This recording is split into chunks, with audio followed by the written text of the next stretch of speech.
इमाम मेहदी के इस दुनिया में आने से पहले ये दुनिया जुल्म से भर जाएगी और हर जगह फितने ही फितने होंगे। नबी पाक सल्लल्लाहु अलैहि वसल्लम ने फरमाया कि इमाम मेहदी के ज़हूर के बाद जमीन सर सब्ज हो जाएगी, जिससे पता चलता है कि इमाम मेहदी के ज़हूर से पहले जमीन बंजर हो जाएगी और दुनिया में फूड की शॉर्टेज होगी, जो कि आप खुद भी देख सकते हो कि किस तरह क्लाइमेट चेंज हर साल एग्रीकल्चर को डैमेज कर रहा है। इमाम अली अलैहिस्सलाम ने फरमाया, इमाम मेहदी के ज़हूर से पहले एक फितना फैलेगा जिसमें लोग ऐसे तपाए जाएंगे जैसे भट्टी में सोना तपाया जाता है। फिर लोग काफिरों के साथ जंग करेंगे, लेकिन वो ये जंग हार जाएंगे।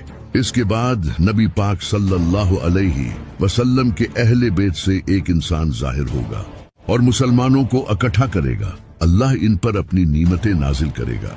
नबी पाक सल्लल्लाहु अलैहि वसल्लम ने फरमाया कि एक बादशाह की मौत होगी तो एक आदमी मदीना से मक्का में मौजूद बैतुल्लाह में आएगा। फिर मक्का के लोग उसे बाहर निकालकर हजर अस्वद और मुकाम इब्राहिम के दरमियान उसकी बैत करेंगे और अहले शाम के लोग भी आकर उसकी बैत करेंगे, जबकि वो इस बैत को बिल्कुल पसंद नहीं करेगा। फिर कुरैश से एक आदमी निकलेगा और वो एक लश्कर लेकर अहले शाम से इमाम मेहदी को कत्ल करने आएगा, लेकिन अल्लाह उस लश्कर को मक्का और मदीना के दरमियान रेगिस्तान और मुसलमानों को इकट्ठा करेगा। अल्लाह इन पर अपनी नीमतें नाजिल करेगा। नबी पाक सल्लल्लाहु अलैहि वसल्लम ने फरमाया कि एक बादशाह की मौत होगी तो एक आदमी मदीना से मक्का में मौजूद बैतुल्लाह में आएगा। फिर मक्का के लोग उसे बाहर निकालकर हजर अस्वद और मुकाम इब्राहिम के दरमियान उसकी बैत करेंगे और अहले शाम के लोग भी आकर उसकी बैत करेंगे, जबकि वो इस बैत को बिल्कुल पसंद नहीं करेगा। फिर कुरैश से एक आदमी निकलेगा और वो एक लश्कर लेकर अहले शाम से इमाम मेहदी को कत्ल करने आएगा, लेकिन अल्लाह उस लश्कर को मक्का और मदीना के दरमियान रेगिस्तान में धंसा देगा। जब लोग ये देखेंगे तो शाम से अल्लाह के वली और इराक के बेहतरीन लोग उसके पास आएंगे और उसकी बैत करेंगे। इमाम अली अलैहिस्सलाम ने फरमाया, वो मेहदी उस वक्त नजरों से छुप जाएगा और गरीब और मुसाफिरों में से होगा। जब इस्लाम गुर्बत के आलम में उस ऊंट की तरह होगा जो थकावट से अपनी गर्दन डाले हुए होता है, तो उस वक्त जमीन उसके सामने अपने खजाने उंडेल देगी और उसके सामने अपनी चाबियां डाल देगी। फिर वो तुम्हें दिखाएगा कि इंसाफ कैसे किया जाता है। इमाम मेहदी का साथ देने के लिए खुरासान से काले झंडे लहराते हुए एक फौज चलेगी, जो कि इमाम मेहदी की फौज के साथ जा मिलेगी। आज के दौर में खुरासान के इलाके में Iran, Afghanistan, Tajikistan, Turkmenistan, Uzbekistan और पाकिस्तान, इन सारे मुल्कों का कुछ हिस्सा शामिल है। इस खुरासान के इलाके में जितने भी मुल्कों के शहर आते हैं, इन सब में एक चीज कॉमन है, ये सारे शहर कुछ खास डेवलप्ड नहीं है। खुरासान का ज्यादातर इलाका पहाड़ी और रेतला इलाका है। ये इलाका दुनिया की आयाशी से अलग है, ताकि यहाँ के रहने वाले लोगों के दिलों में दुनिया की मोहब्बत ना हो। जो लोग मरने से डरते हों, वो क्या जंगें लड़ेंगे। और दूसरी कॉमन चीज इस इलाके में ये है कि इस इलाके में ज्यादातर आबादी पठान की है, जो कि इस वक्त दुनिया की सबसे बहादुर कौम है। लेकिन इस खुरासान के जिस इलाके से काले झंडे लेकर फौजें चलेगी, इस वक्त के हालात के मुताबिक वो अफगानिस्तान हो सकता है, क्योंकि अफगानिस्तान में आज के वक्त इस्लामी कानून के मुताबिक हुकूमत कायम है और अफगानिस्तान ही वो मुल्क है जिसके पास आज खोने के लिए कुछ भी नहीं है। इनकी जीडीपी पहले ही नीचे इतनी जा चुकी है। और तीसरी चीज, अफगानिस्तान ही वो मुल्क है जिसमें तालिबान ने अमेरिका जैसी सुपर पावर को अपने मुल्क से भगा दिया था। जब इजराइल ने फिलिस्तीन पर हमला किया तो तालिबान ने ईरान से फिलिस्तीन के लिए रास्ता मांगा था।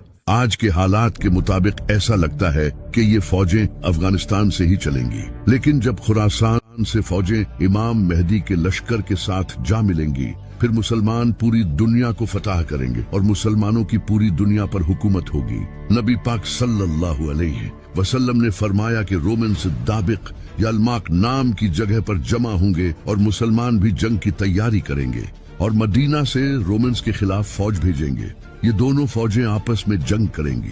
रोमन्स मुसलमानों से कहेंगे कि हमारे रास्ते से हट जाओ, ताकि वो दूसरे ग्रुप से लड़ सकें। इस ग्रुप को मुसलमानों ने पहले से कैप्चर कर लिया होगा, लेकिन मुसलमान इनकार कर देंगे और अपने भाई मुसलमानों के साथ खड़े और रोमन्स के खिलाफ और वो ऐसी लड़ाई लड़ेंगे जिसकी मिसाल किसी ने देखी नहीं। यहाँ तक कि अगर कोई गंगा के किनारे से गुजरेगा तो उसे बैठने के लिए कोई जगह नहीं। इतने बड़े लेवल पर कत्लेआम होगा। जब गिनती की जाएगी तो 100 आदमियों में से सिर्फ एक जिंदा मिलेगा। इस जंग में मुसलमानों के 3 हिस्सों में से एक हिस्सा डर कर जंग छोड़कर भाग जाएगा, जिसे अल्लाह कभी माफ नहीं करेगा, और एक हिस्सा शहीद होगा जो अल्लाह की नजर में बेहतरीन शहीद होगा, और आखिरी हिस्सा जंग जीत जाएगा और वो कॉन्स्टेंटिनोपल को फतह करेगा। जंग खत्म होने के बाद जब मुसलमान माले गनीमत में मसरूफ होंगे तो शैतान पुकारेगा कि दज्जाल ने तुम्हारे घरों में तुम्हारी जगह ले ली है, और इससे मुसलमानों में हंगामा पैदा होगा और वो बाहर निकलेंगे, लेकिन उसका कोई फायदा नहीं होगा। दज्जाल की इस कंफ्यूजन से डील करके मुसलमान सीरिया जाएंगे। वहाँ मुसलमान एक और जंग की तैयारी में होंगे और नमाज का वक्त हो चुका होगा। अल्लाह के नबी हजरत ईसा अलैहिस्सलाम इस दुनिया में आएंगे। वो 2 फरिश्तों के परों पर दमास्कस की एक मस्जिद के मीनार पर उतरेंगे और वो इमाम मेहदी के पीछे खड़े होकर नमाज पढ़ेंगे। फिर यहाँ से मुसलमानों की लीडरशिप हजरत ईसा अलैहिस्सलाम के हाथ में होगी। हजरत ईसा अलैहिस्सलाम फरमाएंगे, दरवाजा खोल दो। जब दरवाजा खोला जाएगा तो सामने दज्जाल खड़ा होगा। नबी सल्लल्लाहु अलैहि वसल्लम ने फरमाया, हर नबी ने अपनी उम्मत को दज्जाल से डराया है। इस दज्जाल की एक आंख कानी होगी, इसके बाल घुंघरियाले होंगे, इसके माथे पर काफिर लिखा होगा जो पढ़ा लिखा और अनपढ़ दोनों पढ़ सकेंगे। इसके एक हाथ में जन्नत होगी और दूसरे हाथ में दोज़ख। इसकी दोज़ख हकीकत में जन्नत होगी और जन्नत हकीकत में दोज़ख होगी। दज्जाल इस दुनिया में पैदा नहीं होगा, बल्कि वो पहले ही इस दुनिया में मौजूद है। एक दिन नबी पाक सल्लल्लाहु अलैहि वसल्लम ने नमाज के बाद सहाबा को एक वाकया सुनाने के लिए जमा किया। नबी पाक सल्लल्लाहु अलैहि वसल्लम ने फरमाया, उनके पास एक तमीम उदारी नाम का इंसान आया और उसने नबी सल्लल्लाहु अलैहि वसल्लम को बताया कि एक दिन वो अपने जहाज पर सफर कर रहा था, तो रास्ता भूलने की वजह से इसका जहाज एक जजीरे पर जाकर रुक गया और उन्होंने उस जजीरे पर जंजीरों में जकड़ा हुआ एक इंसान देखा। इस इंसान ने इनसे कुछ सवाल पूछे। पहला सवाल, बेसन के खजूर के दरख्त फल देते हैं या नहीं? तमीम उदारी और इसके साथियों ने जवाब दिया और कहा कि खजूर के दरख्त वाकई फल देते हैं। दूसरा सवाल, क्या तब्रिया की झील में पानी है? तमीम उदारी और इसके साथियों ने कहा, झील में पानी बहुत ज्यादा है। तीसरा सवाल, मुझे उम्मियों के उस नबी के बारे में कुछ बताओ। तमीम उदारी और इसके साथियों ने जवाब दिया, उन्होंने मक्का से मदीना की तरफ हिजरत कर ली है और बहुत से अरबियों ने उनका इस्लाम कबूल कर लिया है।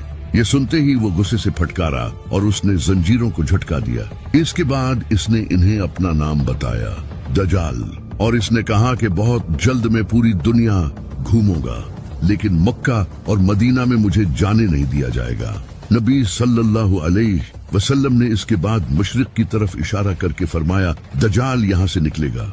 इसके रिलेटेड एक और हदीस है जिसमें नबी सल्लल्लाहु अलैहि वसल्लम ने फरमाया, दज्जाल खुरासान से निकलेगा और इसके साथ लोग होंगे जिनके चेहरे चिपटी ढालों की तरह होंगे। जी हाँ, खुरासान वही इलाका है जहाँ से इमाम मेहदी की फौजें निकलेंगी, यहीं से दज्जाल भी निकलेगा। दज्जाल के बारे में नबी सल्लल्लाहु अलैहि वसल्लम ने आज से 1400 साल पहले ही सहाबा को वार्न कर दिया था, क्योंकि ये इस दुनिया का सबसे बड़ा फितना है। दज्जाल इंसान को मारकर दोबारा जिंदा करेगा और वो अंधे और उपाहिज लोगों को ठीक कर पाएगा और वो जमीन को भी फाड़ पाएगा और मौसम पर उसका पूरा कंट्रोल होगा। जहाँ चाहेगा बारिश बरसाएगा, लेकिन दज्जाल मौसम को कैसे कंट्रोल करेगा? 1990 में यूनाइटेड अरब एमिरेट्स ने रेन एनहांसमेंट मेथोडोलॉजी को इंट्रोड्यूस किया, जिसे आज हम क्लाउड सीडिंग कहते हैं। एक ऐसी टेक्नोलॉजी है जिसकी मदद से बारिश करवाई जा सकती है। इस टेक्नोलॉजी में सिल्वर आयोडाइड को एयरक्राफ्ट से बादलों में रिलीज किया जाता है। इसे अरब कंट्रीज जैसे दुबई, सऊदी अरब और ओमान ने इस टेक्नोलॉजी को यूज किया है, क्योंकि इन इलाकों में बारिश बहुत कम होती है, जो कि इन अरब कंट्रीज की बहुत बड़ी प्रॉब्लम है। इसी वजह से अरब कंट्रीज इस टेक्नोलॉजी के पीछे पड़ी हैं और दज्जाल भी इसी टेक्नोलॉजी का यूज करके वेदर पर कंट्रोल करेगा। दज्जाल इन पावर्स का यूज करके लोगों को मजबूर करेगा कि उसे खुदा माना जाए। जैसे ही हजरत ईसा अलैहिस्सलाम दज्जाल को देखेंगे, उसे कहेंगे कि मैंने तुझे इनसे दूर रखा है, और फिर हजरत ईसा अलैहिस्सलाम दज्जाल को मुकामे लुद पर पकड़ेंगे और उसे वहां नेजा मार कर कत्ल कर देंगे। मुकामे लुद पर आज के दौर में इसराइल ने एक एयरपोर्ट बना रखा है, और शायद दज्जाल किसी प्लेन में वहां से भागने की कोशिश करेगा और वहीं पर हजरत ईसा अलैहिस्सलाम उसे कत्ल करेंगे। दज्जाल की मौत के बाद मुसलमान और यहूदियों के दरमियान एक जंग होगी। नबी सल्लल्लाहु अलैहि वसल्लम ने फरमाया कि अगर कोई यहूदी किसी पत्थर के पीछे भी छुपा हो तो वो पत्थर भी बोल उठेगा कि ए मुसलमान, मेरे पीछे एक यहूदी छुपा है, आकर इसे कत्ल कर दे, सिवाय गरकुत के दरख्त के, क्योंकि ये यहूदियों का दरख्त है और इसराइल में ये बड़ी तादाद में पाए जाते हैं। इसके कुछ टाइम बाद इमाम मेहदी वफात पा जाएंगे। नबी पाक सल्लल्लाहु अलैहि वसल्लम ने फरमाया, इमाम मेहदी तुम में 7 या 8 साल तक रहेंगे। इसी पर इमाम बाकिर अलैहिस्सलाम ने फरमाया, जब इमाम मेहदी का ज़हूर होगा तो अल्लाह इस यूनिवर्स की रोटेशन को स्लो कर देगा, जिससे वक्त स्लो गुजरेगा, और इस तरह इमाम मेहदी सिर्फ 7 सालों में दुनिया फतह कर लेंगे। फिर हजरत ईसा अलैहिस्सलाम कुरान के कानून और एक आदिल हुक्मरान की हैसियत से लोगों में इंसाफ के साथ फैसला करेंगे, क्रॉस को तोड़ देंगे और खंजीरों को मार डालेंगे और जिज़िये को खत्म कर देंगे। फिर एंट्री होगी याजूज माजूज की